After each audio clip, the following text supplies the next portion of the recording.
Alhamdulillah, wassalatu wassalamu ala rasulillah, nabiyina Muhammad wa ala alihi wa sahbihi wa man wala, amma ba'd.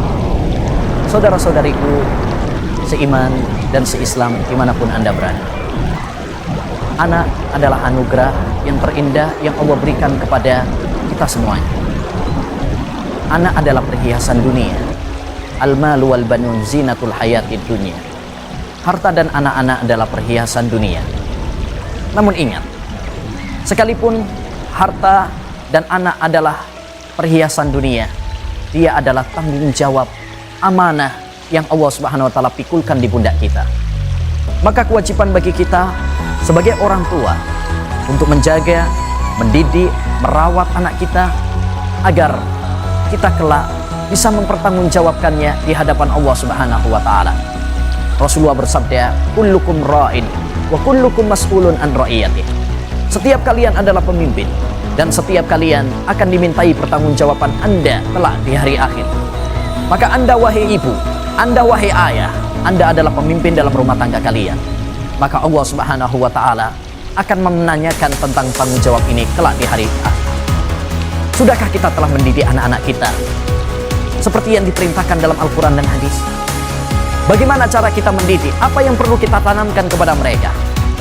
Yang pertama, tanamkan kepada anak-anak kita pendidikan tauhid, agar mereka hanya bergantung kepada Allah, agar mereka hanya beribadah kepada Allah semata, tidak beribadah kepada yang lainnya, baik siapapun dia, baik nabi, malaikat, batu, ataupun benda-benda yang lain.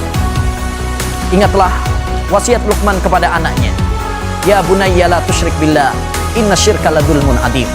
Wahai anakku, janganlah kamu berbuat syirik, karena itu adalah kedzaliman yang sangat besar. Karena dia telah meletakkan sesuatu bukan pada tempat. Yang kedua, ajarkan kepada anak kita tentang sholat, tentang ibadah-ibadah yang lainnya. Rasulullah bersabda, "Muru auladakum bis-shalah wa hum abna'u sab'in, wadribuhum 'alaiha wa hum abna'u ashrin." Perintahkan anak kalian untuk sholat kalau sudah berumur 7 tahun. Dan pukul mereka kalau tidak mau sholat kalau sudah berumur 10 tahun. Bila anak kita sudah terbiasa untuk menjalankan sholat sejak kecil, sejak dini, maka dengan amat mudah, tatkala mereka dewasa, tatkala mereka balik, tanpa kita suruh, mereka akan menjalankan sholat. Yang ketiga, tanamkan kepada anak-anak kita tentang akhlak dan adab.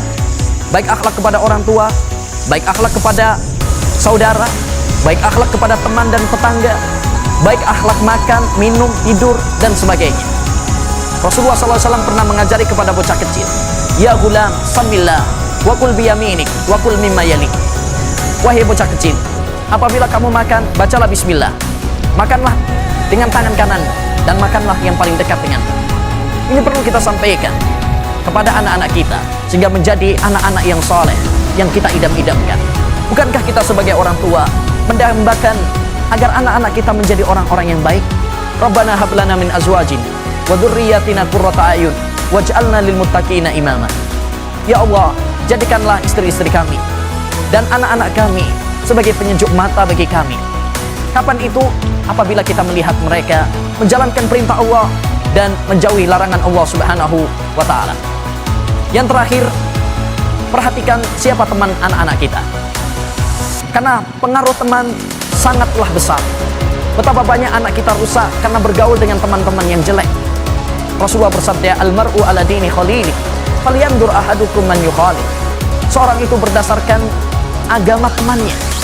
Kalau anak kita bergaul dengan orang-orang yang narkoba, maka dia akan kecanduan narkoba. Kalau anak kita bergaul dengan dukun, maka dia akan diajari untuk pelet, untuk dukun, sihir. Kalau anak kita bergaul dengan orang-orang soleh, maka dia akan menjadi orang-orang yang soleh, insyaallah ta'ala. Maka marilah kita didik anak-anak kita dengan pendidikan Islam sesuai dengan Al-Quran dan hadis Rasulullah sallallahu alaihi wasallam. Wa akhiru da'wana anil hamdulillahi rabbil alamin.